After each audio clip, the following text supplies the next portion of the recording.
chat de vocês na tela, no vídeo, na imagem. Tá? Então aqui o meu querido Sidney Silveira vai bater um papo com o professor Pachá. Eu peço que vocês aumentem o volume, porque como é gravado no ambiente aberto, às vezes fica um pouquinho baixo. Eu ativei até a legenda aqui para a gente poder escutar. Daqui a pouquinho eu volto no chat, né, para a gente encerrar lá, bater o papo com vocês aí antes do encerramento, a gente poder almoçar nesse domingo abençoado. Então, é muito importante, né? Preste atenção no que ele está falando. Ele vai contar os bastidores da fraude. E lembrem, ele é a maior autoridade da língua portuguesa no Brasil hoje. É o professor Pachá, era o lexicógrafo-chefe da Academia Brasileira de Letras. Tá? Adoro os dois, adoro. Vamos lá.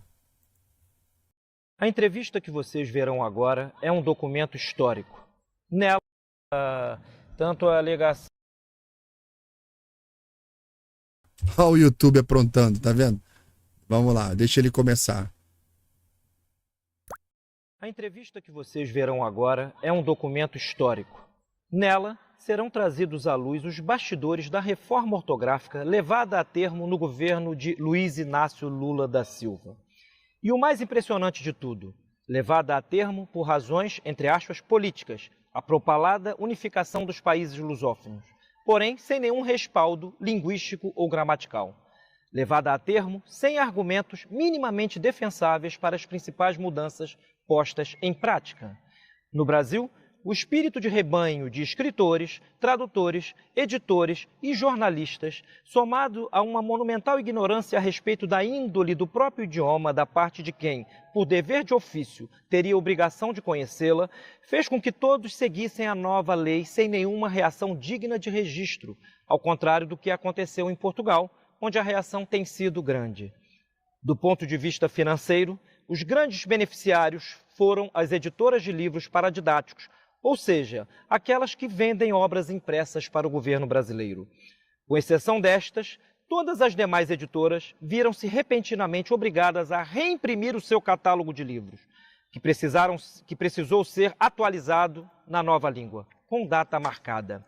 Amargaram prejuízos não apenas financeiros, mas sobretudo culturais e também quanto às estratégias de negócio. Durante todo o processo que culminou na lei capitaneada pela maciça propaganda do governo Lula e vendida aos demais países de língua portuguesa como a oitava maravilha do mundo, o lexicógrafo-chefe da Academia Brasileira de Letras, Sérgio de Carvalho Pachá, intelectual defenestrado da ABL por ter opinião privada contrária aos motivos alegados para o acordo, viu de perto gramáticos que eram críticos acérrimos do acordo, por razões claras e objetivas, de repente se transformarem em garotos propaganda da mudança ortográfica. A história abjeta da mudança da língua será agora contada por quem viu toda a história de perto. Fica como registro para gerações futuras de brasileiros, para que tenham instrumentos de defesa contra fórmulas políticas coletivas mágicas propostas por ocasionais donos do poder. O chamado acordo ortográfico foi, na prática, a mudança de um idioma por decreto. Decreto político e não consenso entre os especialistas. Algo inédito na história das civilizações.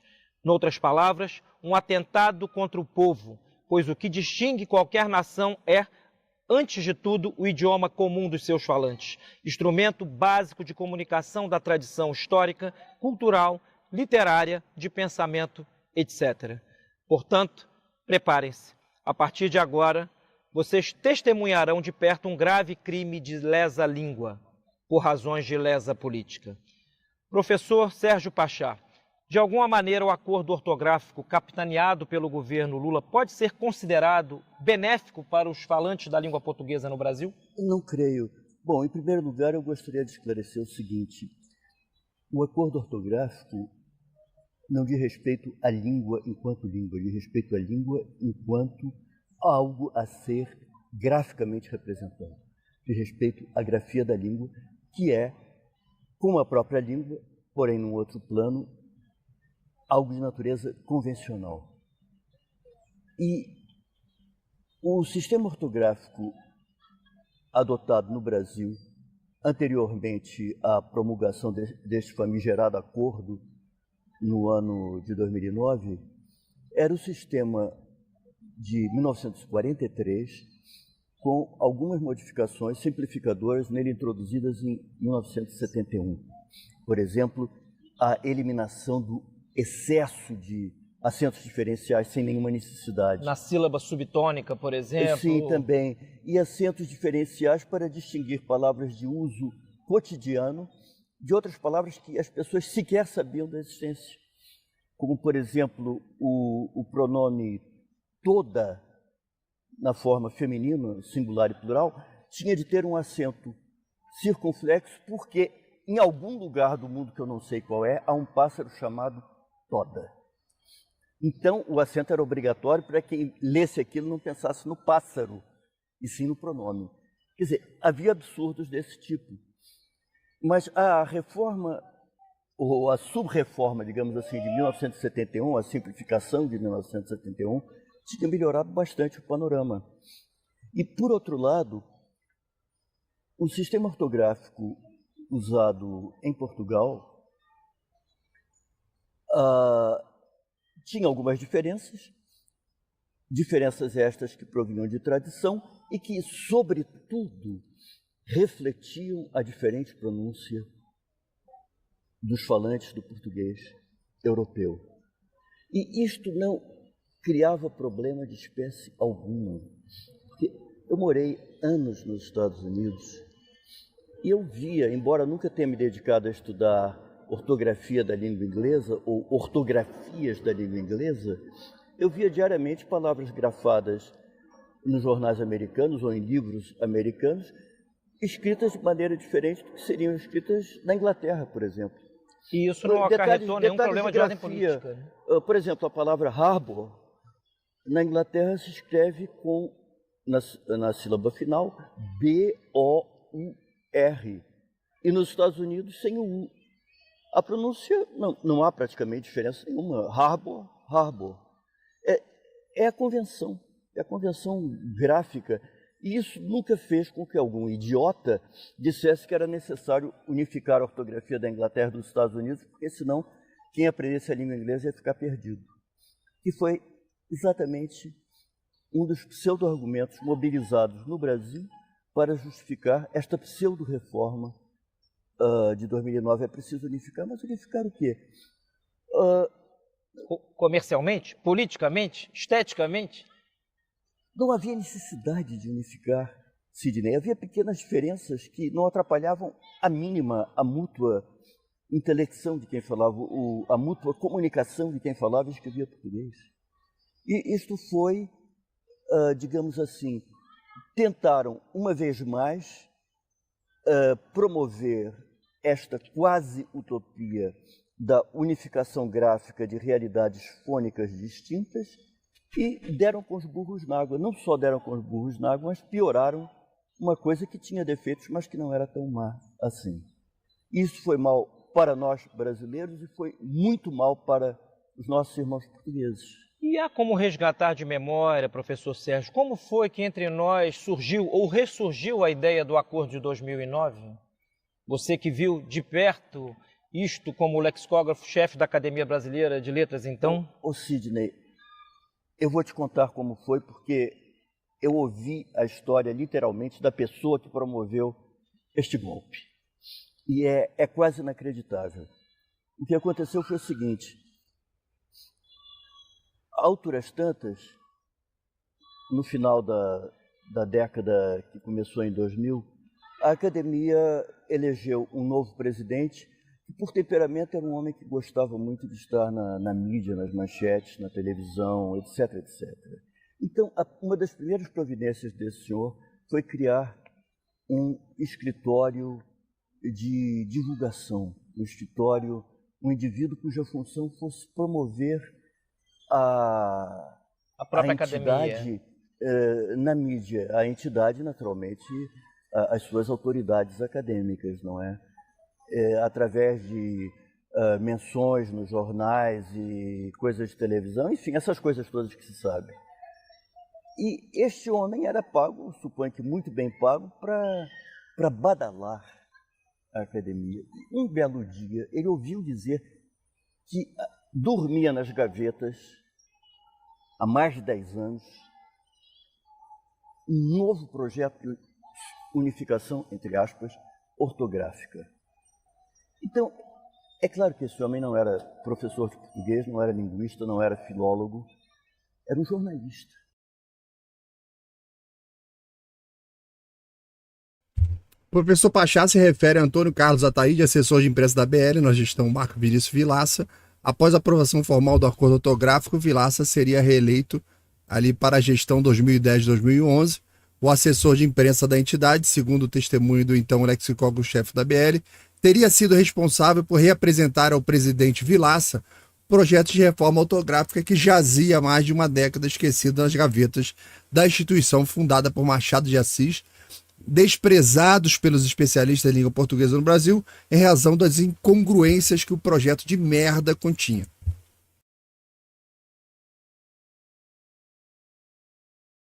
Um novo projeto, vamos unificar tudo. A Academia Brasileira de Letras vai se transformar no prócer desta unificação, na grande promotora dessa unificação.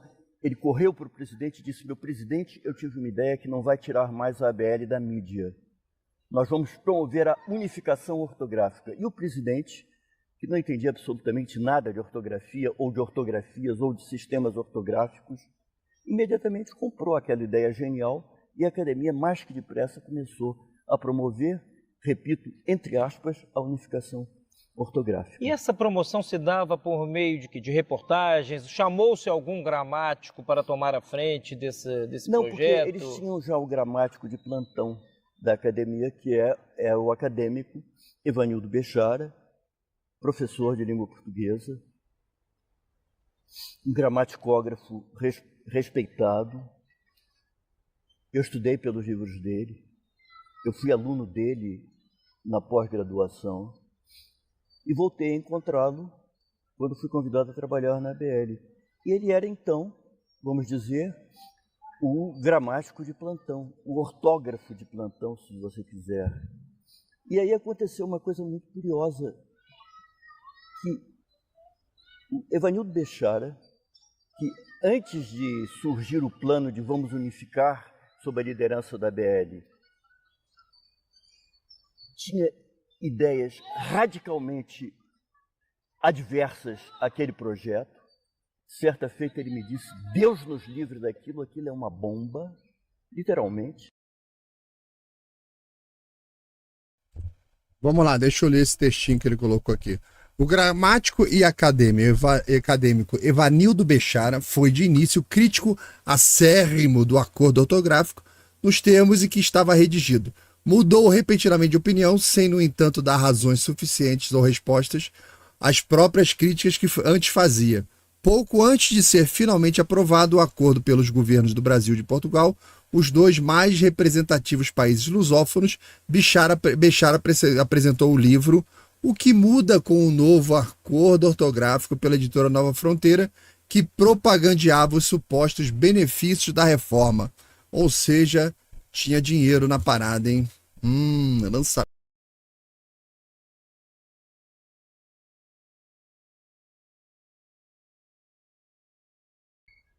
Um ano e meio depois, 2 anos depois, ele se transformou no grande propagandista da, aspas, unificação, que não unifica coisa nenhuma, e ele sabia tão bem quanto eu. De modo que a academia não precisava de chamar outros filólogos, já tinha um filólogo de plantão. Para que chamar outros filólogos que poderiam introduzir controvérsia? Havia dentro da academia um outro filólogo que não era acadêmico e que tinha ideias diferentes. Esse filólogo era o lexicógrafo-chefe, que por razões rigorosamente linguísticas, filológicas e ortográficas era contrário a esta pseudo-unificação, que não traria nada de bom e traria algumas coisas de mal. Em suma, professor, na verdade, assim, a supressão do acento gráfico nessas palavras de tongos abertos como é e oi não prestou serviço algum, seja para os falantes, seja para as futuras gerações, seja para as crianças que estão a aprender o português, seja para os turistas estrangeiros em geral que queiram aprender nosso idioma. Não prestou serviço de espécie alguma. Da mesma forma que a supressão de muitas consoantes mudas em Portugal porém que tinham uma função diacrítica de abrir a vogal que se lhe seguia, a supressão dessas consoantes desfigurou a grafia do português europeu. Porque eu tenho aqui um artigo escrito por uma colega portuguesa. Ela diz o seguinte: antes deste famigerado acordo, havia 1.235 palavras que se escreviam da mesma forma em Portugal e no Brasil. Com o acordo mudaram. 190 ficaram com grafia dupla em ambos os países. Por exemplo, circunspecto ou circunspecto já tinha grafia dupla e mantiveram. 57 ficam com dupla grafia, mas só em Portugal. Por exemplo, conceptual, que nós escrevíamos conceptual e pronunciamos o P, continuamos a escrever conceptual. Agora, os portugueses que escreviam conceptual e pronunciavam conceitual, ou seja, emudeciam a consoante, mas ao mesmo tempo abriam a vogal que se lhe seguia, perderam este P. E este P não se pode alegar, era uma consoante muda. Bom, era uma consoante muda, mas tinha uma função diacrítica, de assinalar a abertura da vogal que se lhe seguia. Os portugueses abrem. E agora eles escrevem conceitual. Ou seja, é uma coisa que não corresponde aos hábitos de grafia associados aos hábitos de pronúncia do português europeu. Foi uma perda para eles. Houve muitas palavras lá, como também perspectiva, que nós pronunciamos o C, e os portugueses não pronunciavam, mas abriam o E da sílaba seguinte. Perspectiva. Perderam. E quanto às palavras, agora realmente me escapa a memória, palavras que tradicionalmente se escreviam em português de Portugal, com uma consoante muda, como tecto e facto. Facto para diferenciar de fato, que para eles é o terno e gravado da nossa. Sim, mas, por exemplo, na palavra facto, o C era pronunciado. Sempre foi pronunciado lá. Lá sim, e por nós outros nunca. Agora, os portugueses distinguiam tanto na fala quanto na escrita o facto. Nós outros no Brasil não pronunciamos este C. Esse C para nós sempre foi mudo. E daí ter preponderado entre nós a grafia fato. Ou seja, grafávamos fato acontecimento da mesma maneira como grafávamos fato roupa de vestir, que nós aqui no Brasil chamamos de terno. Né? Os portugueses chamam de fato. E isto se perdeu. Compreende? Agora, nesse contexto de mudanças arbitrariamente impostas, talvez assim esta seja a única mudança na história das civilizações de uma língua por decreto. O senhor vê como qual é o peso nela, nesta mudança da atuação da Academia Brasileira de Letras? Bom, em primeiro lugar, antes de responder diretamente a sua pergunta, eu gostaria de assinalar o fato de que a língua, graças a Deus, não foi alterada, porque ninguém tem poder de alterar a língua. Mussolini, por exemplo, tentou alterar o vocabulário italiano, proibindo palavras de origem estrangeira, como hotel e lápis, e conseguiu fixar algumas e outras muitas nunca pegaram. Portanto, por mercê do Altíssimo, a Academia Brasileira de Letras, ou a Academia da Crusca, na Itália, não tem poder de mudar a língua, mas pode mudar convenções da língua, inclusive impor palavras, momentaneamente, quando se está numa ditadura, como era o caso do fascismo italiano. Agora, respondendo diretamente à sua pergunta, qual foi o peso da Academia Brasileira? Foi total. A Academia Brasileira jogou todo o seu peso na suposta mudança de unificação, que não unificou absolutamente nada. Pelo contrário, separou coisas que anteriormente eram iguais, em termos de grafia, compreende? E volto a dizer, a Academia Brasileira não fez isso absolutamente com o intuito generoso de vamos concorrer para unificar as grafias da língua portuguesa. Não, aquilo ali foi um golpe de publicidade. Foi um golpe publicitário. Agora, há consenso entre alguns gramáticos de escola que havia certa necessidade de mudança. Eram estas, e a maneira como elas foram propostas foi adequada do ponto de vista linguístico? As mudanças, na minha maneira de pensar, foram inadequadas. E eu não sou o único a pensar isso. Uma pessoa que achava que estas mudanças eram uma bomba, e cito entre aspas, que são palavras textuais, era precisamente o acadêmico Evanildo Becharo, antes, naturalmente, da academia comprar a ideia de mudar. Ele considerava isso uma bomba e Deus nos livre disso. E os argumentos usados, em geral, eram argumentos de cunho gramatical? Era uma bomba do ponto de vista mesmo? Era uma bomba do ponto de vista da inutilidade e, sobretudo, porque aquilo estava vendendo gato por lebre. Como eu disse e volto a dizer, essa história da unificação da ortografia é uma balela desde o começo. Eu, há tempos atrás, abri uma das primeiras páginas do vocabulário ortográfico posterior à reforma e topei com uma palavra, num texto de apresentação, que não me lembro mais qual é, uma palavra grafada da seguinte maneira: suponhamos que fosse topônimo, que é uma palavra proparoxítona que nós outros no Brasil pronunciamos com a sílaba fechada, topônimo, e os portugueses com a sílaba tônica aberta, topônimo. Então, o que aconteceu? O vocabulário da nova reforma, não é? Que trazia, suponhamos, topônimo barra topônimo. Mas não era no corpo do vocabulário, era num texto. Era no próprio texto da nova lei. O próprio texto desmentia os pressupostos dessa pseudo-reforma, pseudo-unificativa da língua. Seja como for, aqui não é o nosso intuito investigar as motivações interiores daqueles que se puseram como propagandistas, mas um fato inequívoco é que o professor Evanildo Bechara, após a reforma, lançou um livro... Lançou um livro, um manualzinho ensinando a nova ortografia, que ele achava detestável, mas ele foi, enfim, ele foi pragmático, não é? Ele disse, bom, já que lançaram, vamos tirar partido disso. Agora, o que o senhor acredita a reação acirrada que houve em Portugal e a quase total pasmaceira dos brasileiros com relação ao acordo? Seria pura e simplesmente falta de cultura geral, falta de conhecimento da língua, do idioma, ou uma razão política? Eu não sei.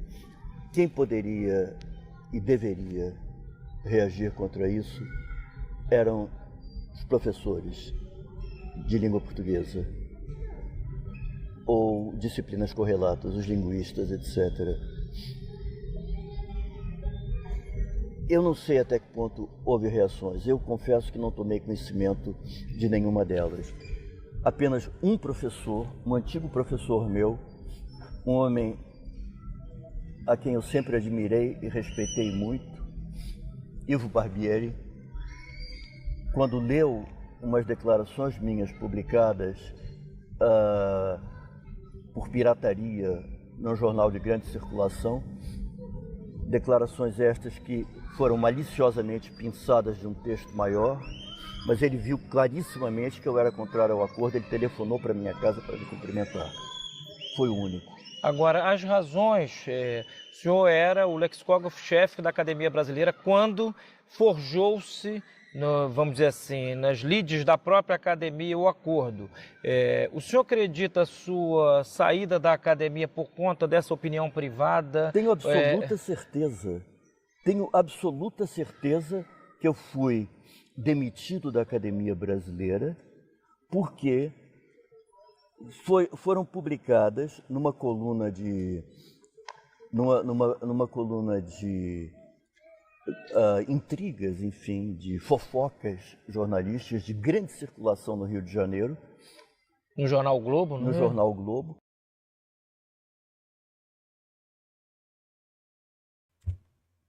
Vamos lá, tá terminando. A coluna que se refere ao lexicógrafo Sérgio Pachá é de Anselmo Góes, do jornal carioca O Globe.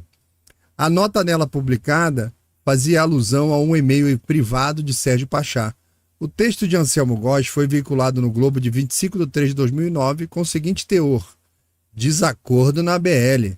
Circula no meio editorial um e-mail atribuído a Sérgio Pachá, contendo pesadas críticas a essa lei de unificação do idioma português.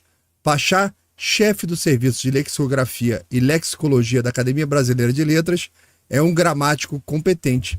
Ele estava sob as ordens do acadêmico Evanildo Bechara, principal responsável pela gestação do acordo. Este feto é repulsivo.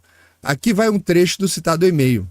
As mudanças impostas pelos podres poderes da República não pedem menos do que a rejeição maciça do acordo por parte da sociedade. Pouco depois, na gestão de Cícero Sandrone, Pachá foi demitido da ABL.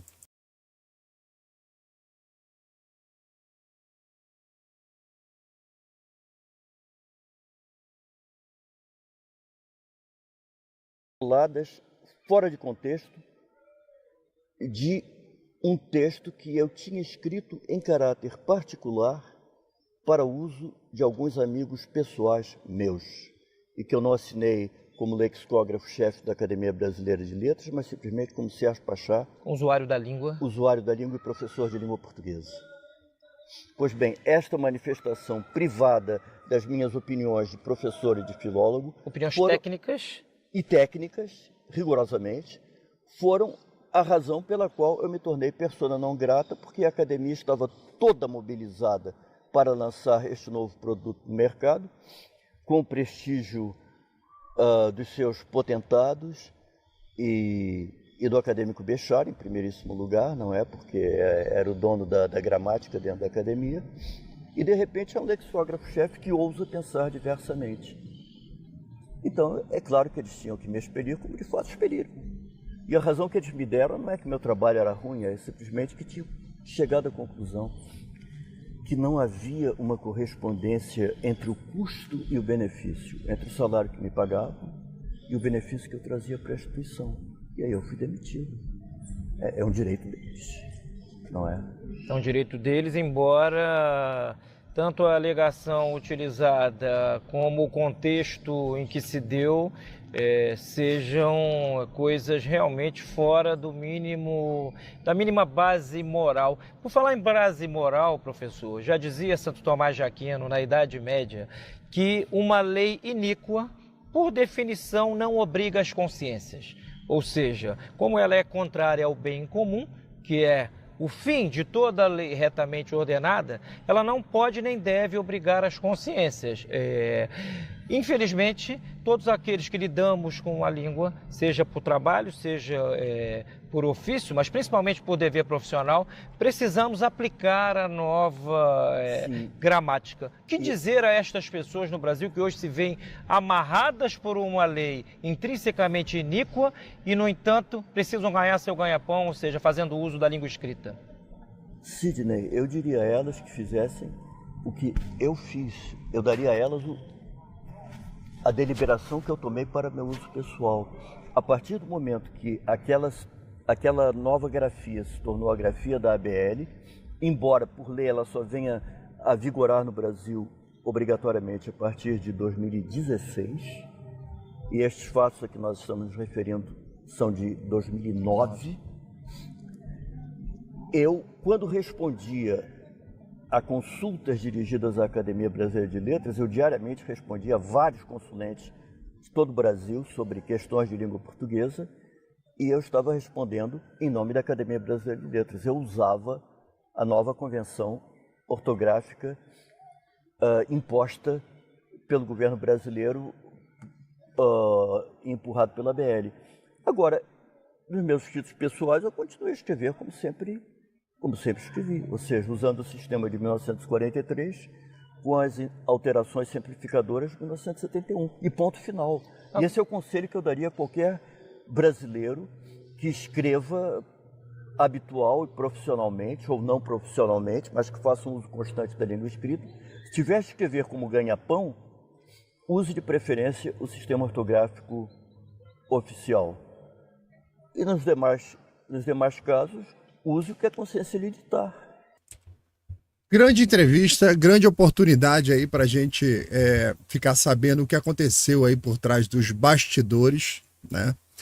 Aí você vê que foi tudo mumunha do governo Lula, não tem nada a ver com a língua portuguesa, dito pelo o lexicógrafo-chefe da Academia Brasileira de Letras que estava presente, né? E outra coisa interessante é você ver diretor, presidente, a galera que está no topo lá da Academia Brasileira de Letras não faz a menor ideia do que seja a língua, né? Então, isso é coisa interessante aí dessas posições públicas onde os ineptos se encaixam e ficam lá fazendo merda, né? Então, antes da gente terminar, eu queria dar uma passada com vocês, dar algumas capas de notícias aqui do dia, pra gente